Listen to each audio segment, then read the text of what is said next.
Déclaration politique des présidents des regroupements et partis politiques du Front commun pour le Congo, FCC en sigle. Les présidents des regroupements politiques, partis politiques membres du FCC, réunis en séance d'évaluation de la situation politique du pays, samedi 2 et dimanche 3 janvier 2021, constatent l'instauration en République démocratique du Congo de pratiques attentatoires aux acquis démocratiques engrangés au cours de ces dernières années au prix des multiples sacrifices de notre peuple. Il s'agit notamment de A. L'offensive de l'UDPS, parti du président de la République, contre le Parlement, en rétorsion à un vote de déchéance d'un de ses membres du bureau de l'Assemblée nationale l'année dernière.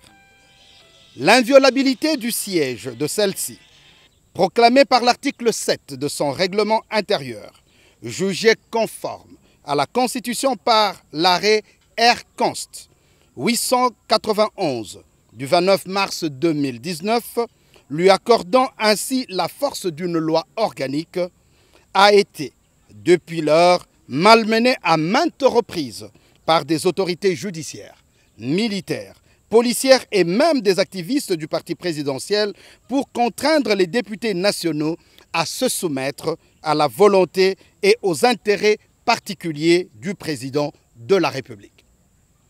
Certains parmi ces élus légitimes du peuple congolais ont été soit l'objet de voies de fait ayant abouti au décès de l'un d'entre eux, soit d'arrestations en violation de leurs immunités parlementaires consacrées par l'article 107 de la Constitution et l'article 101 du règlement intérieur de l'Assemblée nationale.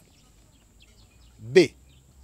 L'intrusion du président de la République dans les attributions constitutionnelles du gouvernement et des cours et tribunaux à travers les ordonnances d'organisation judiciaire du 17 juillet 2020 prises en violation des articles 78, 82, 152 et 158 de la Constitution consacrant la compétence liée du président de la République relativement aux propositions du Conseil supérieur de la magistrature en matière et conditionnant la validité de tels actes au contreseing du Premier ministre.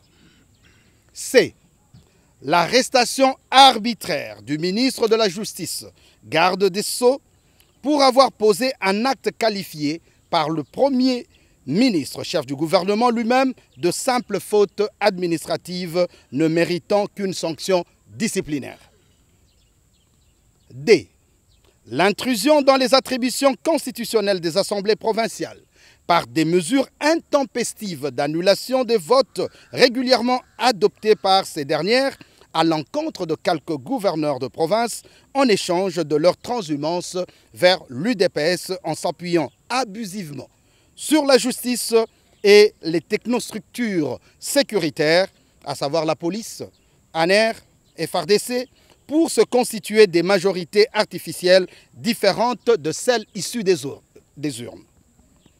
C'est dans l'intention avérée de se soustraire à ses obligations constitutionnelles et légales que le président de la République a délibérément provoqué une crise artificielle non prévue dans l'ordre constitutionnel congolais en décrétant unilatéralement le 6 décembre dernier l'effritement d'une majorité parlementaire à laquelle son parti, l'UDPS, était une associée, du reste non significative au regard des résultats des élections du 30 décembre 2018.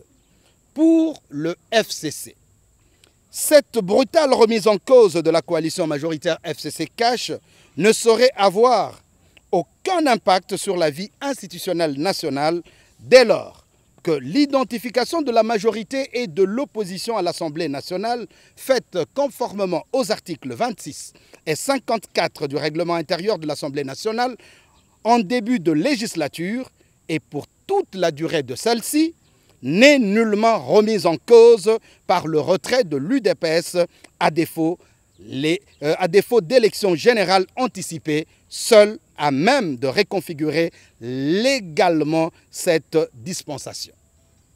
Vu ce qui précède. 1. Le FCC dénonce et s'inscrit en faux contre la tendance consistant à faire du président de la République la source de légitimation des autres institutions de la République que sont le Parlement, le gouvernement et les cours et tribunaux. Tendance qui énerve les articles 68, 91, premier et deuxième, 100, premier, 149, premier et 150, deuxième alinéa de la Constitution et qui viole le principe de la séparation des pouvoirs. 2. Le FCC condamne en conséquence la désignation unilatérale par le président de la République d'un informateur chargé d'identifier une majorité parlementaire qui existe déjà depuis l'entame de la législature en cours en l'absence de la destitution ou de la démission du Premier ministre en exercice ou de nouvelles élections législatives, condition sine qua non stipulée par l'article 78, deuxième alinéa de la Constitution. 3. Le FCC s'opposera de force à la dérive totalitaire ainsi qu'aux incitations subséquentes à la haine sur base d'appartenance ethnique et ou politique. Il engage tous les Congolais à ne tolérer à aucun prix un tel recul démocratique. Il s'agit de conjurer une fois pour toutes le retour de l'autocratie par la culture du droit de la force au détriment de la force du droit. 4. Le FCC s'associera néanmoins à toutes les initiatives visant à consolider la jeune démocratie congolaise, notamment à travers la révision de l'arsenal légal en vue d'y renforcer, entre autres, l'indépendance et l'impartialité de la justice, de même que les mesures de transparence du processus électoral et de dépolitisation de l'administration territoriale. Enfin, le FCC salue la mémoire de tous les compatriotes qui nous ont quittés au cours de l'année 2020 du fait de la pandémie Covid-19 et de l'insécurité persistante dans l'est de notre pays, singulièrement à Beni, Butembo, Lubero, ainsi qu'en Ituri.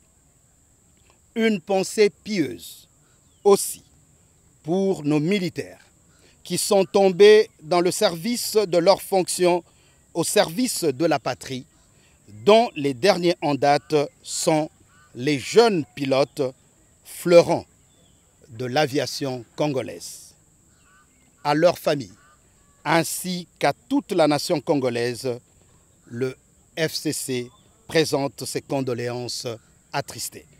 Ainsi fait à Kinshasa, le 3 janvier 2021, signé les présidents des regroupements et partis politiques du Front commun pour le Congo. Je vous remercie.